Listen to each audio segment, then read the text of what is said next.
Le recteur vient de s'exprimer. Immédiatement, les principaux syndicats de l'éducation nationale réagissent. La CFDT appelle à un nouveau mode de fonctionnement. Mon premier vœu, puisqu'en plus c'est une période de vœux, c'est qu'on puisse d'abord avoir autant de transparence sur les comptes de l'Académie Guyane que sur ceux de l'Université d'Orléans-Tours.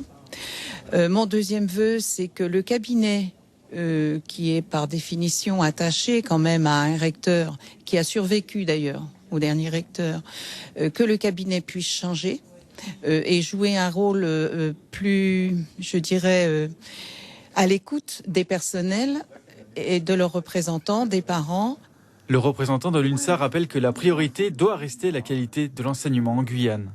Quelle gestion veut le ministère pour l'Académie de Guyane? C'est surtout ça la question qu'on se pose. Nous ne sommes pas focalisés sur la personne en tant que telle, nous sommes focalisés sur la qualité et la volonté qu'il y ait un enseignement de qualité qui se fasse en Guyane. C'est finalement la FSU qui exprime sa colère après la révélation de cette affaire et l'annonce du remplacement du recteur. Alors moi, c'est un sentiment d'exaspération parce qu'on a l'impression que le ministère, en nommant des cadres, des responsables de la politique, c'est eux qui sont les courroies de transmission de cette politique, ne prennent pas la hauteur des besoins et des nécessités de la Guyane.